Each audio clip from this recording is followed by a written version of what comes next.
नमस्कार, मैं हूं आपके साथ प्रदीप आजाद और ख़ास बात में आज एक जिस शख्स से हम आपकी मुलाकात कराएंगे, हम उनके अनुभव जानेंगे। और ये शख्स हैं राजस्थान के, जिन्होंने जो पिछले करीब 9 सालों से अफ़गानिस्तान के काबुल में हैं और हाल ही में पिछले रविवार यानी 22 तारीख को ये काबुल से लौटे हैं भारत। कुछ रास्तों से एयरफोर्स के विमान से काफ़ी कठिनाइयाँ, काफ़ी परेशानियाँ, और इस समय अफ़गानिस्तान में जो मंजर चल रहा है वो पूरा मंजर इन्होंने आंखों से देखा है। और आज जब इनका पूरा परिवार उस माहौल को देखकर परेशान था और इनके इंतज़ार में था कि ये अपने घर कब लौटेंगे, आखिर सुरक्षित तरीके से ये अपने घर लौटे हैं। और घर लौटने के बाद जो इनके अनुभव रहे, जो वहाँ का जो मंजर रहा, सीधे हम जानेंगे, जिनका नाम है योगेश सेन। और योगेश जी से हम जानेंगे कि आखिर काबुल में जब ये इतने लंबे समय से, लगभग 9 साल से वहाँ रह रहे हैं, तो प्रेजेंट जो हालात है, इस समय जो परिस्थितियाँ हैं, इस समय की जो तस्वीरें हैं, वो कैसी है। योगेश जी। सर नमस्कार।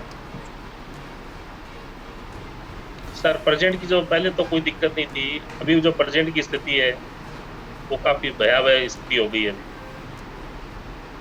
क्या है योगेश जी तालिबान ने वहाँ पर?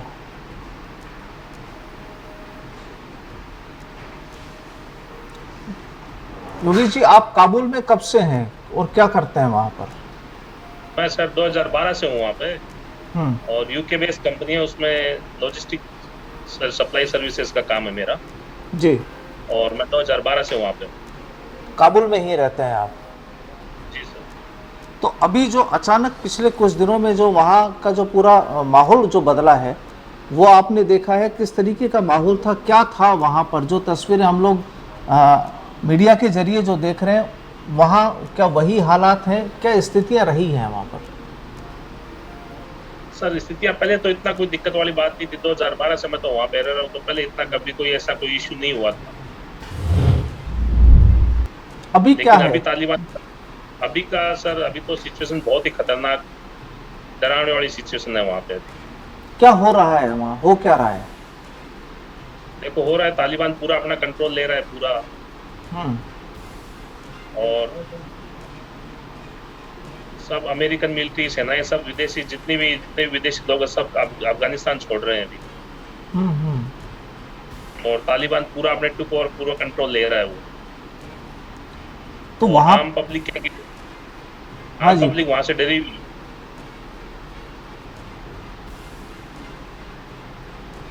बताइए।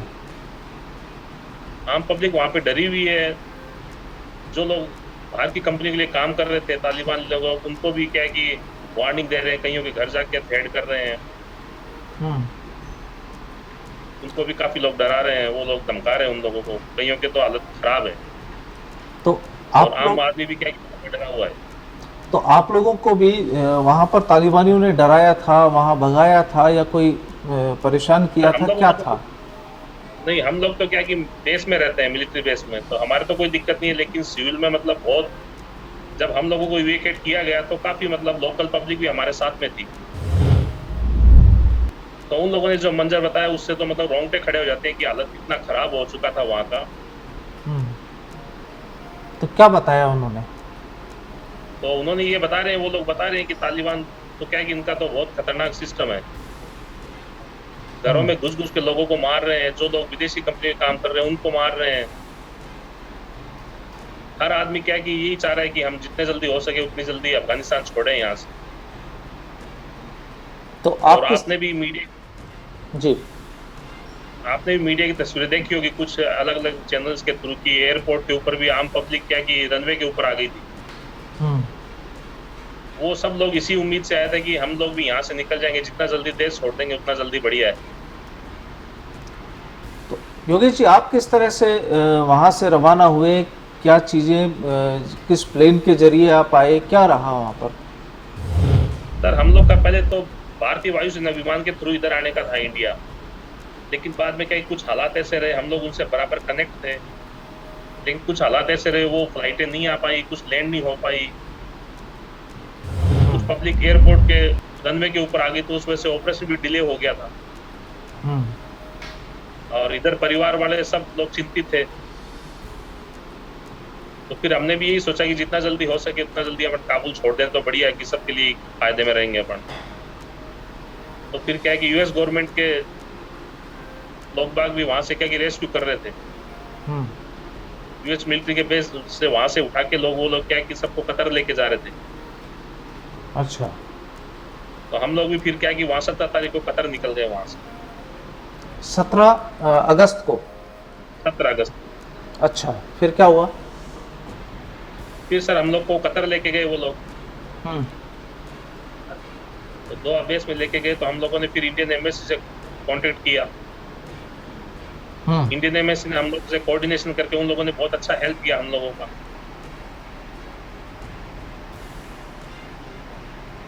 फिर क्या कि अभी कोविड का टाइम है, तो पीसीआर टेस्ट वगैरह वो भी एक इशू था। तो हमारे को क्या कि यहाँ से कतर से इंडिया आने के लिए पीसीआर का रिक्वायरमेंट था, लेकिन इंडियन गवर्नमेंट ने क्या कि एम्बेसी के लोगों ने बहुत सपोर्ट करके उसका भी एग्जाम्पशन लेटर इश्यू किया उन लोगों ने।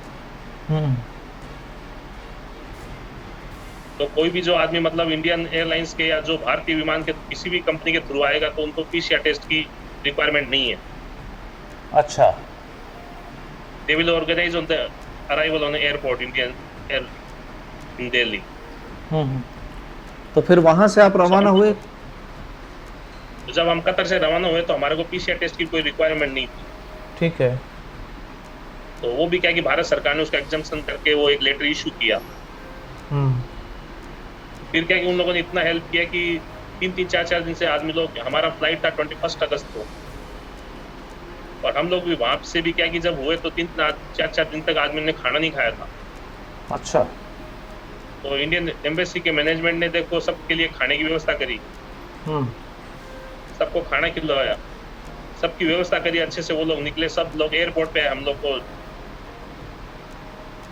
सेफली पहुंचाने के लिए। तो फिर कतर एयरपोर्ट से आप कहाँ पहुंचे? कतर एयरपोर्ट से फिर हम लोग विस्तारा की एयरलाइंस लेके दिल्ली पहुंचे। अच्छा, तो कितने लोग थे आपकी फ्लाइट में? हमारी फ्लाइट में सर ऑलमोस्ट 142 आदमी थे, ऑलमोस्ट। अच्छा। हाँ, जिसमें 30-35 आदमी हमारी कंपनी के थे और डिफरेंट कंपनीज के थे। और सभी लोग हिंदुस्तान के लोग थे वो? जी सर, जी सर। तो अब आप लंबे समय से वहां पर रहे योगेश जी, और क्या अब वापस जाएंगे आप अफगानिस्तान? सर अब तो एक सपना ही हो गया ये जाने का। और अब तो स्थिति भी वहां नहीं जाने की है कि भाई अभी तो कोई मतलब ही नहीं है, घर वाले भी परमिशन नहीं देंगे अभी। और अभी तो आम आदमी डरा हुआ है, वहाँ की पब्लिक डरी हुई है, जो अपन तो विदेशी लोग है वहाँ के लिए तो बिल्कुल। तो जाहिर सी बात है कि वहाँ तो अभी कोई जाने का मतलब ही नहीं है। तो कुल मिला के अब ना कोई प्लान है आपका वापस काबुल जाने का, ना वहाँ कोई जॉब वगैरह को लेकर है इस तरीके से? नहीं सर, ऐसा कुछ नहीं है अभी। अच्छा, तो यहाँ पहुँचने के बाद गवर्नमेंट की ओर से कोई खास बात? सर खास बात तो विशेष तो कुछ नहीं था, लेकिन उन लोगों ने मतलब सपोर्ट खूब किया। हम लोग जब दिल्ली भी पहुंचे तो यहाँ पे भी क्या किया,